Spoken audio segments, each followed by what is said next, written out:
Om Bhurabhuvah Svah Tatsvituurvarenyam Bhargo Devasya Dhimahi Dhiyo Yo Nः Prachodayat. Om Shanti Shanti Shanti. So this is my third video on metaphysics of Bhagwan Sri Ramana Maharshi, and the topic is mind control. See, people, they have complete misunderstanding and misconceptions about mind. Actually speaking, mind does not exist at all. It is non-existent in the real sense. But people, they talk about mind control, how it can be controlled. Books are written, many books are written. So there is no mind at all, because mind is nothing but series or chain of thoughts arising from Atma. So if these thoughts are seized, there is no mind. That means mind is a non-existent entity. Same case, ego, because ego is the modification of mind. So both mind and ego, they are non-existent. So now let us see what Maharshi says about this. Devotee asks, how can I control the mind? Maharshi, there is no mind to control if the self is realized. The self shines forth when the mind vanishes. In the realized man, the mind may be active or inactive, the self alone exists. 4.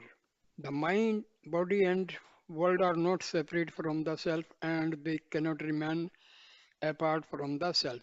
Can they be other than the self? When aware of the self, why should one worry about these shadows? How do they affect the self? Devotee, if the mind is merely a shadow, how then is one to know the self? Mercy, the self is the heart, self illuminous. Illumination arises from the heart and reaches the brain, which is the seat of the mind. The world is seen with the mind, so you see the world by the reflected light of the self. The world is perceived by an act of the mind. When the mind is illumined, it is aware of the world. When it is not so illumined, it is not aware of the world. See, mind does not have any power of its own. Mind is receiving power from the self. So whatever illum- illumination is there by the mind, it is all the reflected luminosity from the self. Because mind receives the power from self. So whatever reflection is there, that is all from the self through mind. If the mind is turned in toward the source of illumination, objective knowledge ceases and the self alone shines as the heart. The moon shines by reflecting the light of the sun. When the sun has set, the moon is useful for displaying objects. When the sun has risen, no one needs the moon, though its disk is visible in the sky. So it is with the mind and the heart. The mind is made useful by its reflected light. It is used for seeing objects. When turned inwards, it merges into the source of illumination, which shines by itself, and the mind is then like the moon in the daytime. When it is dark, a lamp is necessary to give light, but when the sun has arisen, there is no need for the lamp. The objects are visible, and to see the sun, no lamp is necessary. It is enough if you turn your eyes toward the self-luminous sun. Similarly, with the mind to see the objects, the light reflected from the mind is necessary. To see the heart, it is enough that the mind is turned towards it. Then the mind does not count and the heart is self-effulgent. Next question by the devotee to Maharshi. After leaving this ashram in October, I was aware of the presence that prevails in Sri Bhagwan's presence enfolding me for about 10 days. All the time, while busy in my work, there was an undercurrent of that peace in unity. It was almost like the dual consciousness which one experiences while asleep in a dull lecture. Then it faded out entirely, and the old stupidities came in instead. Work leaves no time for separate meditation. Is it enough constantly reminding oneself I am while at work? Devotee, is a set meditation necessary for strengthening the mind? Mercy, not if you keep the idea always before you that it is not your work. At first, effort is needed to remind yourself of it, but later on it becomes natural and continuous. The work will go on of its own accord and your peace will remain undisturbed. Meditation is your true nature. You call it meditation now because there are other thoughts distracting you. When these thoughts are dispelled, you remain alone. That is in the state of meditation, free from thoughts, and that is your real nature, which you are now trying to gain by keeping away other thoughts. Such keeping away of other thoughts is now called meditation. But when the practice becomes firm, the real nature shows itself as a true meditation. Devotee, other thoughts arise more forcibly when one attempts meditation. Maharshi, yes, all kinds of thoughts arise in meditation. That is only right, for what lies hidden in you is brought out. Unless it rises up, how can it be destroyed? Thoughts rise up spontaneously, as it were, but only to be extinguished in due course, thus strengthening the mind. Devotee, there are times when persons and things take a vague, almost a transparent form, as in a dream. One ceases to observe them as outside but is passively conscious of their existence, while not actively conscious of any kind of selfhood. There is a deep quietness in the mind. Is it at such time that one is ready to dive into the self, or is this condition unhealthy, the result of self hypnotism? Should it be encouraged as yielding temporary peace? Maharshi replies,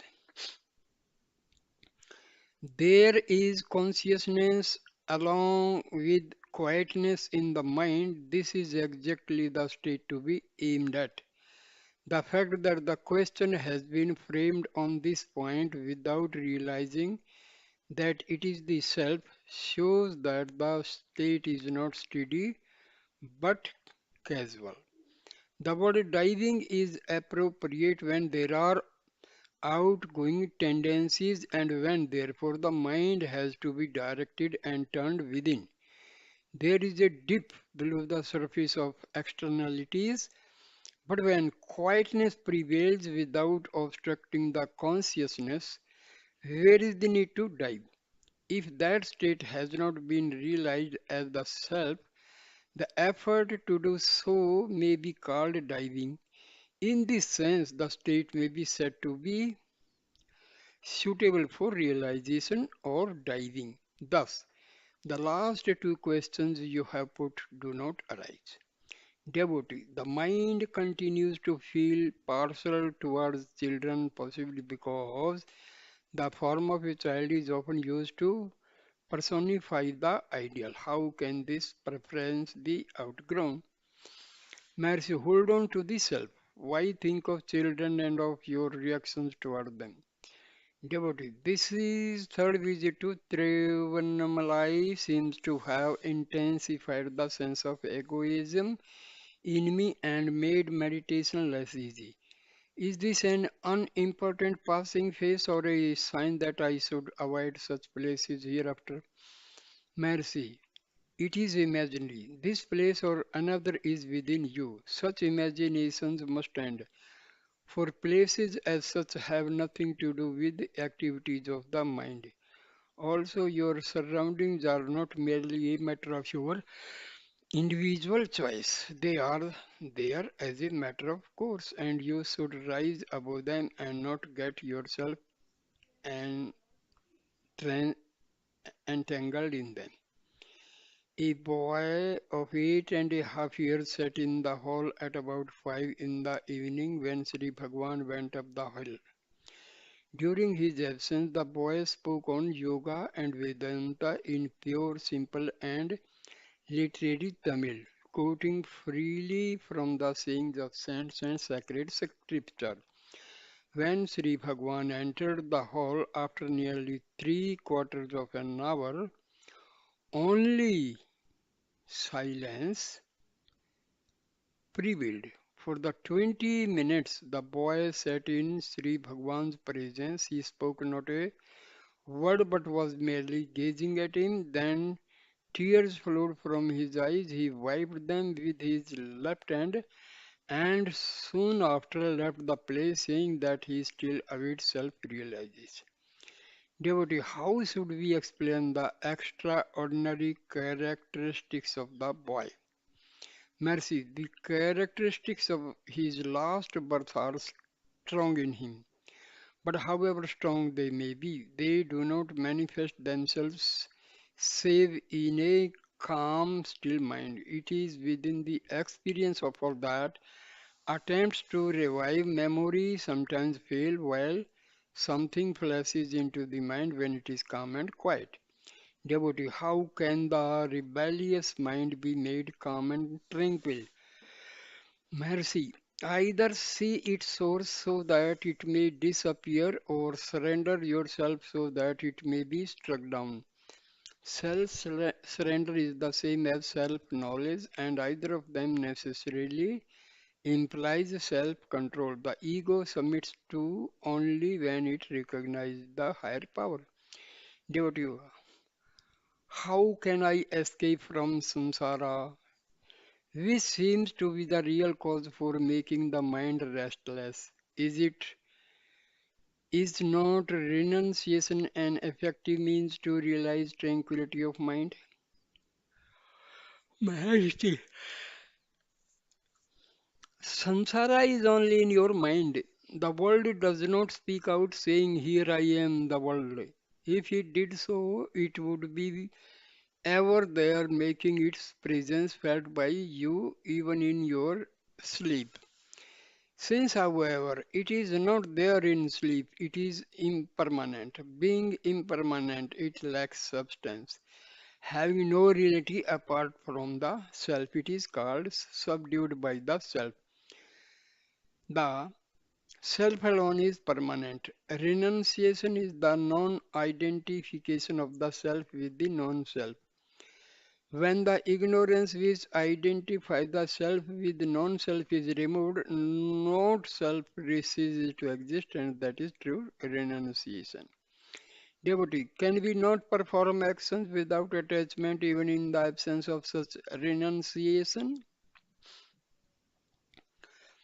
Maharishi, an Atma Jnani alone can be a good karma yogi. Devotee, does Bhagavan condemn Dvaita philosophy? Mercy, Dvaita can subsist only when you identify the self with the non-self. Advaita is non-identification. So, dear friends, You should be very careful about understanding various terms because sometimes we are completely under ignorance and we start talking about controlling mind and all because mind does not exist when it does not exist there is no question of controlling. Controlling something non-existence is a very funny idea. So, dear friends, just it is not controlling the mind. The actual term should be changing the direction of the mind. Instead of letting the mind move outward, it must be directed to move inward.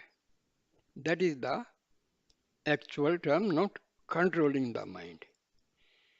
So, see, spirituality, we have to understand the things clearly. Without understanding, we just carry on talking, discussing, and contemplating on wrong ideas. So, we are not at all advantaged.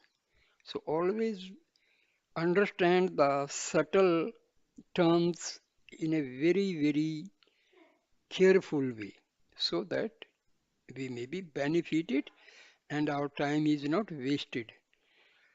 Just we, you study books on mind control. What you are doing? You are wasting your time. So thank you for watching this video. Please like, share and comment and subscribe my channel. Thank you my dear friend. Next video I will give on Bhakti and Jnana. Thank you my dear friend. Thank you a lot.